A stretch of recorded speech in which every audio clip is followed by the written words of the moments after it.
Hello everyone, आज है 22 मार्च और आज इस वीडियो में हम बात करेंगे हिंदुस्तान जिंक के बारे में। देखिए, बहुत बड़ी खबर आई है डिविडेंड को लेकर और बहुत बड़ा डिविडेंड इन्होंने अनाउंस किया है और ये दूसरी बार है। इससे पहले भी जनवरी महीने में ये 13 रुपए के आसपास का डिविडेंड अनाउंस कर चुके हैं और पे भी कर दिया है। और अभी इस बार उससे ज्यादा, उससे डबल डिविडेंड इन्होंने अनाउंस कर दिया है। और वीडियो में हम बातचीत करेंगे कि डिविडेंड के लिए एलिजिबल कौन कौन होंगे और कब तक खरीदारी करने पर आपको वो डिविडेंड मिलेगा। उसके अलावा खरीदारी के मौके बन भी रहे हैं कि नहीं। वीडियो को शुरू करूं उससे पहले अगर आपने अभी तक चैनल को सब्सक्राइब नहीं किया है तो प्लीज अभी इसे सब्सक्राइब कर लीजिए, क्योंकि आगे भी बहुत सारे वीडियोस हैं जो आपको काफी ज्यादा हेल्प करेंगे। तो हिंदुस्तान जिंक का जो शेयर है ये ट्रेड कर रहा है 320 रुपए के आसपास। आज 3% की तेजी है, लेकिन आज तेजी ज्यादा थी, उससे ज्यादा थी। 325 के आसपास था ये, लेकिन वापस करेक्शन आया और अभी 320 रुपए के आसपास कंसोलिडेट कर रहा है।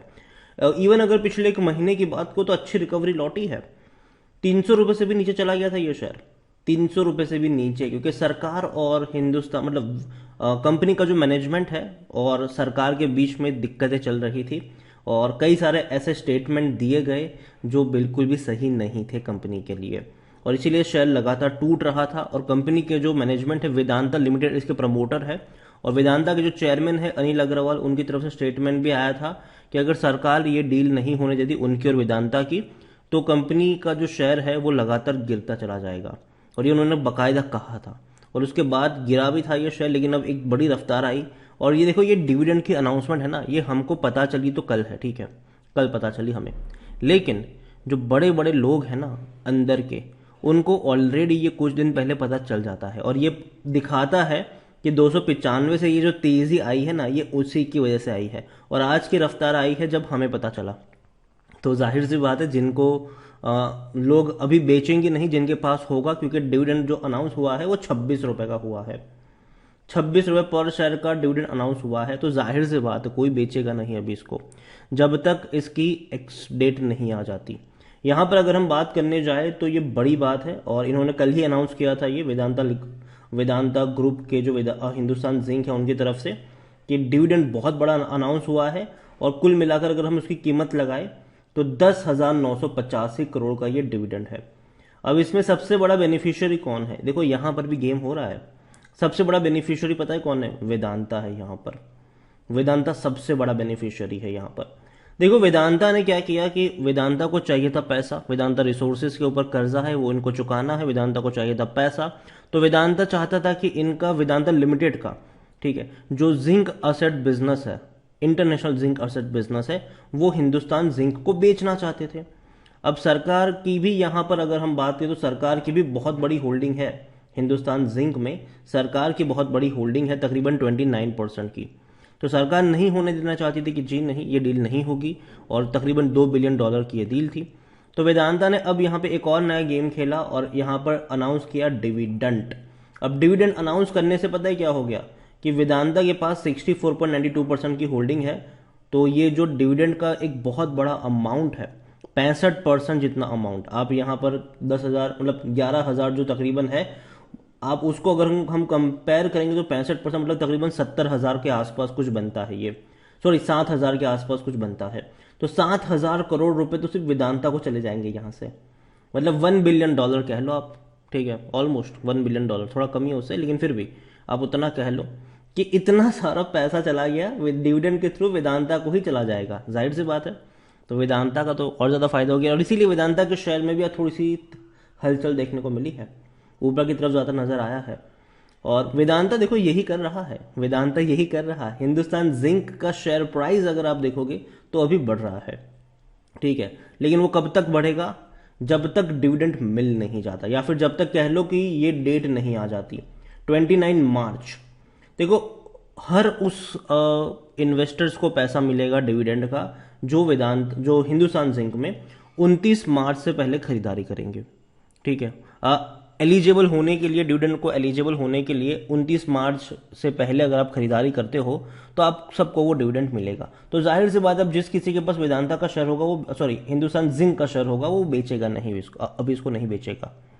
और इवन जिन लोगों को 26 रुपए का डिविडेंड चाहिए होगा वो लोग खरीदारी भी यहां पर करेंगे।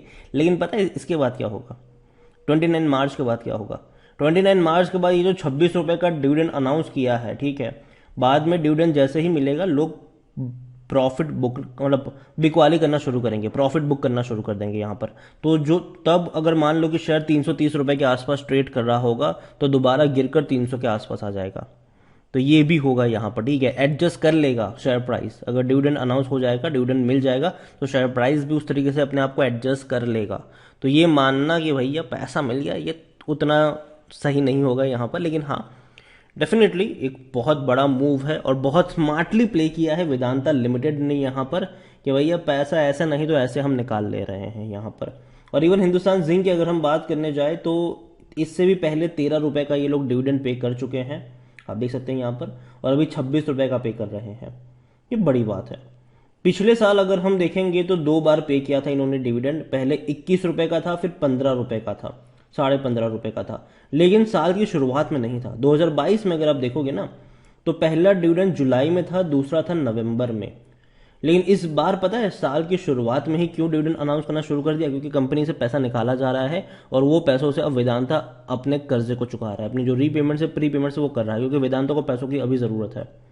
तो जाहिर सी बात है गेम बड़ा हो रहा है यहाँ पर, और वेदांता खेल तो रहा है भाई साहब, ठीक है। सरकार चाहे कुछ भी कर ले, वेदांता खेल तो रहा है यहाँ पर, और अच्छे से खेल रहा है। तो ओवरऑल मैं कहूंगा यहाँ पर कि भैया सरकार चाहे कुछ भी कर ले, सरकार डेफिनेटली यहाँ पर कोशिश कर रही है हिंदुस्तान जिंक में अपनी हिस्सेदारी को बेचने को लेकर, और लेकिन फिर भी कुछ हो नहीं पा रहा है। यहाँ पर देखिए 29.54% की होल्डिंग है मतलब गवर्नमेंट के पास, और गवर्नमेंट यहाँ पर बेचेगी अपनी होल्डिंग को आने वाले दौर में, सरकार ने कहा भी है। लेकिन साथ में ये भी कहा है कि एक झटके में नहीं बेचेंगे, धीरे धीरे बेचेंगे ये, ठीक है, अलग अलग ट्रांजेक्शन में बेचेंगे। कंपनी का रेवेन्यू देखो तो बढ़ रहा है, 22,000 करोड़ का रेवेन्यू 30,000 करोड़ के आसपास चला गया था 2022 में, और प्रॉफिट भी अच्छा है भाई साहब इनका, 8,000 करोड़ का प्रॉफिट 9,600 करोड़ पे चला गया।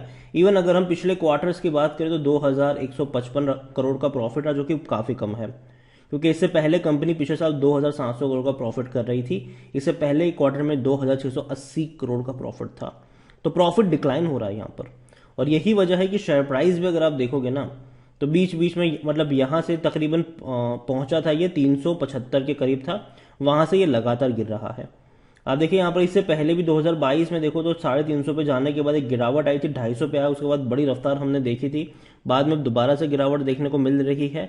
डिविडेंड अनाउंस हो गया, तेजी देखने को मिली यहाँ पर, लेकिन जैसे ही डिविडेंड इससे भी पहले भी जो अनाउंस हुआ था जनवरी महीने में, तो इसने जो हाई बनाया था ना, ये 19 जनवरी को ही बनाया था 377 रुपीज का, लेकिन जैसे ही डिविडेंड मिल गया ये गिरावट दिखाना शुरू कर गया। उसके बाद हालांकि मार्केट भी कुछ अच्छे मूड में नहीं था, तो और ज्यादा गिरावट ये दिखाता रहा, और बॉटम मतलब लो बना दिया इसने 300 रुपए से भी नीचे।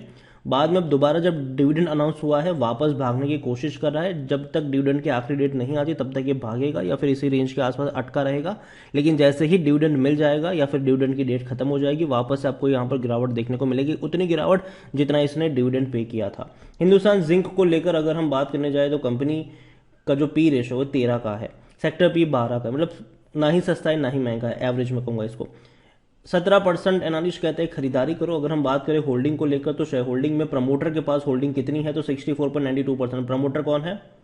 वेदांता यहाँ पर प्रमोटर है। लेकिन दिक्कत यहाँ पर यह भी है कि प्रमोटर की बहुत सारी होल्डिंग गिरवी पड़ी हुई है, और ये कोई नई बात नहीं है। वेदांता लिमिटेड की खुद की कंपनी में सारे के सारे शेयर्स गिरवी पड़े हुए हैं 100%। यहाँ पर प्रमोटर की 56.87% की होल्डिंग गिरवी है, 0.12% म्यूचुअल फंड के पास है, 2.91% डोमेस्टिक इंस्टीट्यूशन के पास है, 0.87% एफआईएस के पास है। रिटेल और अदर की मिलाकर होल्डिंग बनती है 31.18%, जिनमें से रिटेल इन्वेस्टर्स यहाँ पर सिर्फ 1.38% की होल्डिंग लेकर बैठे हैं। अदर पार्टीज में यहाँ पर गवर्नमेंट है। तो देखिए बड़े बड़े फंड हाउस को उतनी बड़ी क्वांटिटी में नहीं है। रीजन सिंपल है कि ज्यादा क्वांटिटी अवेलेबल है ही नहीं बाजार में।